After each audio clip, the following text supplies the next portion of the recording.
Mike Tyson was without a doubt one of the single greatest heavyweight boxers in history. I just can't help it who you are. You have to go down because it's the law when Mike Tyson hits you. His way of destroying even the biggest opponents was just phenomenal. And just the footage lets us know that you don't want to mess with this guy.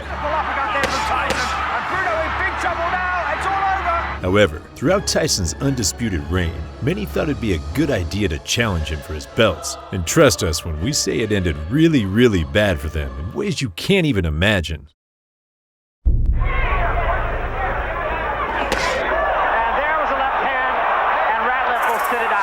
At the age of only 20, Tyson came across Trevor Berbick for his heavyweight title. Tyson was known for his devastating punching power and had won all his previous fights by knockout.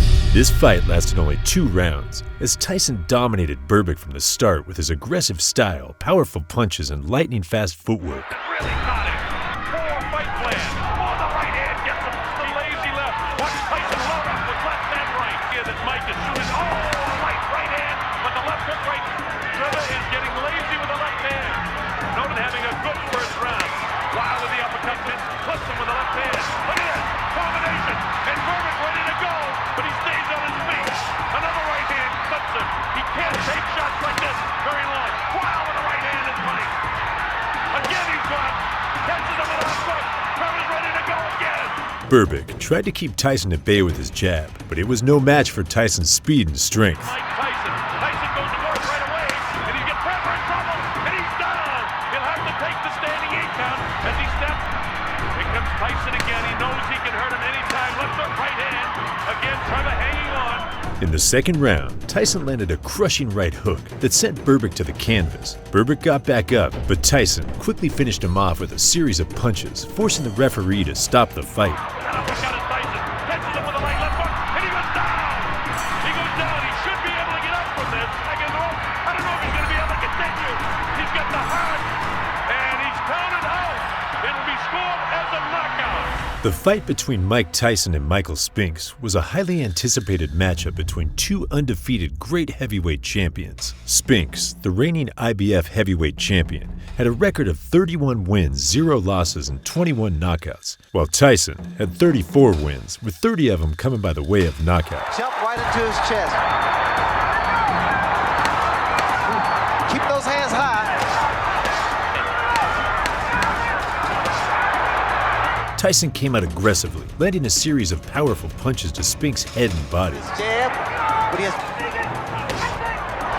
Tyson not afraid, as we expected, and Spinks ready to mix it up with him. Tyson alone. Michael Spinks has to keep moving because every shot... Uppercut landed inside, and Spinks... Iron Mike landed a crushing right hand that sent Spinks crashing to the canvas. The referees stopped the fight, giving Tyson the victory by technical knockout. Michael Spinks has ever been down in a professional fight. And he's down again and in serious trouble. A right hand right on the chin. It's all over.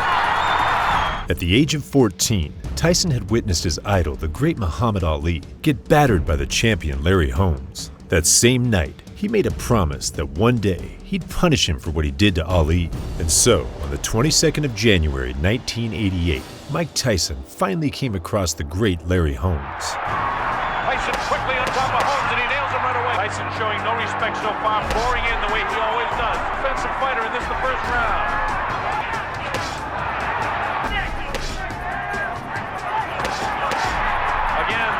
The fight only went 4 rounds, with Tyson dominating from the start, landing a series of powerful punches to Holmes' head and body, causing him to stagger and fall to the canvas in the 4th round. Holmes could not continue that round after round. Oh, a big right hand, and down goes the former champion. He ran, his legs are gone, and in comes Mike. It was a big right hand. Larry's down again. Down he goes. He's trying desperately, but this is not this. He goes with a big right hand. Here it comes, the left will come inside. There's the left, there's the right. He's got to hang on, or they'll stop the fight. Down he goes. Larry's hurt. It's all over. How dare them challenge me with their somewhat primitive skills? They're just as good as dead. The victory over Holmes cemented Tyson's status as the dominant heavyweight of his era and put him at the top of the Ring magazine's greatest heavyweights of all time. When Tyson and Bruno met in February of 1989, it was an exciting contest from the get-go, as the two immediately went at it. There goes Bruno for the first time in the fight. Bruno has all the pride of England way. I don't think points will mean anything by the time this fight's over. Across the ring. He knows he's in with a bull. Tyson gets nailed. Bruno blitzed Tyson at the opening bell, going on the offensive. Bruno. Tyson trying to fight back. A bell ends. Round number 1. The fight was close. However, Tyson eventually went into full-on beast mode and trapped Bruno along the ropes in the 5th round, connecting 3 devastating uppercuts and finishing off the combination with a left hook to the jaw, with the referee finally having seen enough. Right hand. Bruno's in big trouble now. He's ready to go. He hits him with the right hand, best he can. He's still in big trouble. The uppercut catches him. The right hand catches him. He's really being hit now. Remember, a fighter cannot be saved by the bell as the big right hand lands. Tyson knows he's got him in big trouble. If he doesn't answer it, Richard Steele has moved in and has stopped the fight. Michael Tyson wins on a 5th round TKO.